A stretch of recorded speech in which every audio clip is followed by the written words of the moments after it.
నమస్తే, welcome to hit TV. నేను శ్వేత. ఈరోజు నాతో పాటు ఉన్న guest retired district judge and supreme court advocate Shri Nerala Malyadri గారు. నమస్తే మాల్యాద్రి గారు. నమస్కారం అమ్మా. సార్, ప్రజెంట్ ట్రెండింగ్ టాపిక్ ఇది. రాజ్ తరుణ్ హీరో. జనరల్గా ఏంటంటే లావణ్య అనే ఒక పర్సన్తో రాజ్ తరుణ్ ఆల్మోస్ట్ ఒక 11 yearsగా లివింగ్ టుగెదర్లో ఉన్నారని చెప్పేసి వాళ్ళిద్దరూ చెప్తున్నారు. కానీ గత కొంతకాలంగా ఇద్దరు కూడా సపరేట్గా ఉన్నారని చెప్పేసి హీరో చెప్తున్నారు. బట్ ఆ అమ్మాయి ఏంటంటే అసలు అలా ఏం లేదు, ఒక 3 monthsగానే మా ఇద్దరికి గ్యాప్ వచ్చింది అంటున్నారు. ఇప్పుడు సడన్గా పిక్చర్లో చూస్తే ఇంకొక అమ్మాయి ఎంటర్ అయ్యింది, మాల్వి అని చెప్పేసి ఒక హీరోయిన్. అసలు జనరల్గా అసలు ఈ కథ అంతా ఎటు తిరుగుతుంది సార్?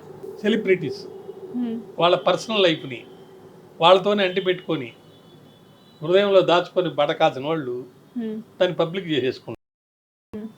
వాళ్ళకి అభిమానులు ఉంటారు కాబట్టి చాలా బాధపడుతున్నారు. ఇప్పుడు ఆ కర్ణాటకలో ఒక అభిమానిని చంపేశారు. అది చాలా పెద్ద నేరం, ఘోరం అయింది. ఇద్దరు జైల్లో కూర్చొని దర్శన్ కేసులో. అంటే అభిమానులని మనము కంట్రోల్ చేయలేము. కాబట్టి సెలబ్రిటీస్ మీద ఒక బాధ్యత ఉంది. వాళ్ళ హక్కులు ఎలా సెలబ్రిటీగా అనుభవిస్తారో మీ జీవన విధానంలో అనేకమైనటువంటి విషయాల్ని మీరు కంట్రోల్ చేసుకుని బతకాలి. పబ్లిక్ లైఫ్ని డొమైన్లోకి మీరు మీ లైఫ్ యొక్క విషయాలు తీసుకురాకుండా ఉంటే మంచిది. ఒకటి, ఈ పర్టికులర్ కేసులో ఏం జరిగిందని మనకు తెలియదు. కానీ ఇద్దరు అలిగేషన్ చెప్పేది ఏంటంటే, ఆ అమ్మాయి ఏం చెప్తుందంటే, నేను విన్న దాని ప్రకారం నేను గుళ్ళో తాళి కట్టించుకున్నానని చెప్తుంది.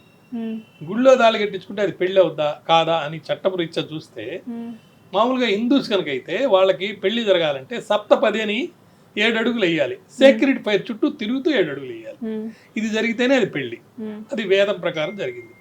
కానీ జస్టిస్ రామస్వామి గారు సుప్రీంకోర్టు జడ్జిమెంటు ఒకప్పుడు ఏం చేయారంటే, ఇద్దరు అమ్మాయి అబ్బాయి సొసైటీలో వాళ్ళిద్దరూ భార్యాభర్తలుగా పరిగణించే విధంగా వాళ్ళు ఉంటే వాళ్ళని రికగ్నైజ్ చేస్తే భార్యాభర్తల కింద, ఒక అబ్బాయి అమ్మాయి వచ్చారనుకుందాం, మెళ్ళో తాళి ఉంది, రూమ్లో దిగింది పక్కన, మా వారని చెప్తారు, నా భార్య అని చెప్తారు, పిల్లల్ని కూడా కంటారు, ఒక 10 ఏళ్ళు అయిపోద్ది. పక్కింటి వాళ్ళకి ఏం తెలుసు వాళ్ళు పెళ్లి చేసుకున్నా లేదా అవసరమా?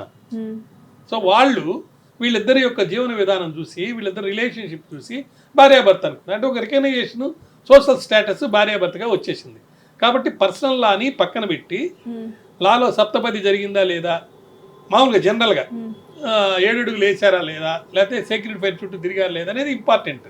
అది ఇక్కడ చూడరు ఈ పరిస్థితుల్లో. ఇక్కడ చూసేది ఏంటి, సొసైటీ ఒక స్టేటస్ ఇచ్చి వాళ్ళని ఆ విధంగా ట్రీట్ చేసిందా లేదా, అప్పుడు వాళ్ళు భార్యాభర్త అవుతారు.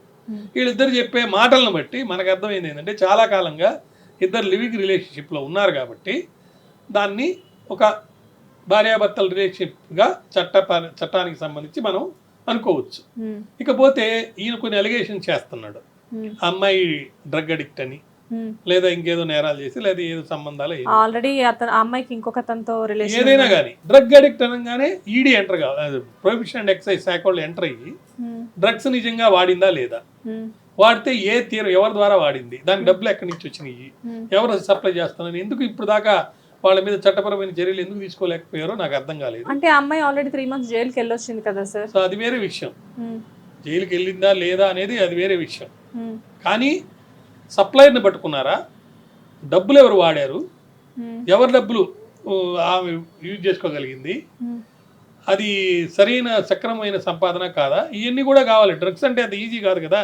ఒకసారి డ్రగ్ అడిక్ట్ అయితే ఎక్కువ అమౌంట్ ఖర్చు పెట్టాలి దానికి. ఇవన్నీ కూడా పరిశోధన అనేది జరగాలి. వాటిని కూడా ఈ వీళ్ళిద్దరి మధ్యలో నిజంగా పెళ్లి కనుక ఉంది అని అనుకుంటే కన్సిడర్ చేయాలి. వాళ్ళిద్దరికి డైవర్స్ ఇవ్వాలన్నా కానీ, వాళ్ళు కలిసి ఉండాలని ఆర్డర్ ఇవ్వాలన్నా కానీ, లేకపోతే ఎవరికి ఎంత కాంపెన్సేషన్ ఇవ్వాలనే దానికి కానీ, ఇటువంటి అన్ని పాయింట్స్ కన్సిడర్ చేయాలి. తర్వాత అతన్ని నేను విన్నది ఏంటంటే, ఆ అమ్మాయితో నేను డైరెక్ట్గా మాట్లాడను, మధ్యలో ఎవరన్నా వకీలు కూర్చోబెట్టుకొని మాట్లాడతానన్నట్టుగా చెప్పాడు. అదే అతని హక్కు. So procedure is there. కోర్టుకు వెళ్తే ఒక పద్ధతి, మీరు కోర్టుకు వెళ్లకుండా సోషల్ మీడియాకి వెళ్ళి సోషల్ మీడియాలో వాడిని వీళ్ళు వాడిని అనుకోవటం, అది ఎంత మాత్రం కూడా అభిమానులకి మంచిది కాదు, సొసైటీకి మంచిది కాదు. ఇక ఇంకొక అమ్మాయి ఎవరో వచ్చి నాకేం సంబంధం లేదంటుంది, ఆమె కేసేస్తానంటుంది ఈ అమ్మాయి మీద. నా క్యారెక్టర్ని డిమోరలైజ్ చేశారు, వాళ్ళ బ్రదర్ను ఎవరో కూడా ఇన్వాల్వ్ చేశారు, నేనే కేసు పెడతానని ఆమె అంటుంది. సో ఆమెకి ఈయనకి ఏం రిలేషన్షిప్ ఉంది, అది ఈమె అలిగేషన్ చేస్తుంది కాబట్టి ఈమె ప్రూవ్ చేయాలి. సో ఇంకోటి ఏంటంటే ఒక అబ్బాయితో అంటే భార్య భర్తలు అనుకుందాం కాసేపు.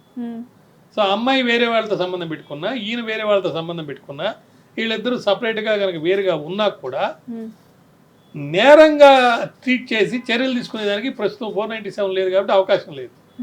సివిల్ కోర్ట్స్లో ఇందాక మనం చెప్పుకున్నట్టు 125 కింద కానీ 2425 కింద కానీ డొమెస్టిక్ వైలెన్స్ కింద యాక్ట్ కింద కానీ చర్యలు తీసుకోవచ్చు. అదేవిధంగా పిల్లలు ఉన్నారో లేదో నాకు తెలియదు, పిల్లలు లేనట్టుంది. పిల్లలు లేరు కాబట్టి లివింగ్ రిలేషన్షిప్పే కాబట్టి ప్రాపర్టీ రైట్స్లో కూడా దే కెన్ క్లెయిమ్. అవునా సార్, లివింగ్ లో కూడా ప్రాపర్టీ రైట్స్? లివింగ్ అంటే ఇక్కడ సోషల్ స్టేటస్ జనం వాళ్ళిద్దరిని భార్యాభర్త ఈయన కూడా ఒప్పుకున్నాడు కదా 3 ఏళ్ళు కలిసి తిరిగామని, కొంతకాలం నుంచి లేవని ఉన్నాడు కాబట్టి ఆ ప్రాపర్టీస్లో ఇందాక చెప్పాను 2425లో స్టేటస్. ఇప్పుడు ఇద్దరు కలిసి ఉన్నప్పుడు ఏమవుతుందంటే వాళ్ళ లివింగ్ రిలేషన్షిప్లో వాళ్ళు బాగా కలిసి తిరిగేటప్పుడు ఎవరి డబ్బుతో అయినా ఏదైనా కొంటుంటారు. సో ఒక పర్టికులర్ యాపిల్ ఫోన్ కొన్నారు, అది డబ్బు ఒకరిది, ఎంజాయ్ చేసేది ఒకడు. నా డబ్బు కొన్నాను కాబట్టి నాకు ఇచ్చేయమని రేపు అడగచ్చు. తర్వాత కొన్ని సందర్భాల్లో ఒకరికి బాగుంటుంది, ఇంకొకరికి బాగుండదు. అంటే అనుకుందాం ఇద్దరు సినిమా యాక్టర్లే అనుకుందాం ఫర్ ఎగ్జాంపుల్, ఇద్దరు సక్సెస్ఫుల్ గా వెళ్ళారు, పెళ్ళైన తర్వాత లేకపోతే సహజీవనం చేసిన మొదలు పెట్టిన తర్వాత ఒక డల్ అయిపోయారు, ఆస్తి సంపాదన లేదు. కానీ గతంలో సంపాదించిన డబ్బంతా పక్క వాళ్ళ దగ్గర ఇచ్చి పెట్టారు అనుకుందాం. సో ట్రస్ట్ తో నమ్మకంతో అతనికి ఇచ్చారు, ఆ నమ్మకం బ్రీచ్ అయింది, దాని క్రిమినల్ బ్రీచ్ ఆఫ్ ట్రస్ట్ అని ఉంది. అది జరిగింది కాబట్టి ఖచ్చితంగా రెండో వ్యక్తి ఆ ఎదురు వ్యక్తి దగ్గర ఉన్న ఆ డబ్బు కానీ బంగారం కానీ లేకపోతే ఆస్తి కానీ వెనక్కి అడిగి తీసుకోవచ్చు, ప్లస్ చర్యలు కూడా తీసుకోవచ్చు, నేరం కూడా రుజువు చేసి శిక్ష కూడా పడవచ్చు.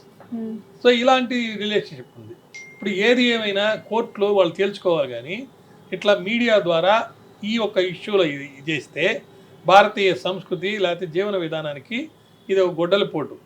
సో అంతలా తరుణే చేయగలేదు, నేను ఎందుకు లివింగ్ రిలేషన్షిప్లో ఉండకూడదు, ఇంతలా ఈ అమ్మాయి ఇంత గెట్ అమ్మాయి, ఈ అమ్మాయి గ్రేట్ అమ్మాయి, ఈమె జైలుకి పోయించినా కానీ డ్రింక్స్ అనేది లేకపోతే అడిక్ట్ అవడం అనేది తప్పు కాదనేది రేంజ్లో వచ్చి ఇంకో స్త్రీ కూడా అట్లా మాట్లాడచ్చు. సో సెలబ్రిటీస్ ఏది చెప్పినా కానీ పీపుల్ అనేది చాలా తొందరగా అడాప్ట్ చేసుకుంటూ ఉంటారు. అందుకని సెలబ్రిటీస్ మీద చాలా బాధ్యత ఉంది. అటువంటి వాళ్ళు కోర్టుల్లో కేసుల్లో వ్యవహారాలు వచ్చినప్పుడు కోర్టు కూడా సివియర్గానే ట్రీట్ చేస్తుంది, తగు పనిష్మెంట్ ఇచ్చి వీళ్ళ మోడల్స్ కాబట్టి వీళ్ళని కంట్రోల్ చేయాలంటే, సొసైటీలో లా అండ్ ఆర్డర్ కరెక్ట్గా ఉండాలంటే ఇటువంటి వాళ్ళ మీద ప్రాపర్ పనిష్మెంట్ ఉండాలని కూడా కన్సిడర్ చేస్తుంది. Thank you sir.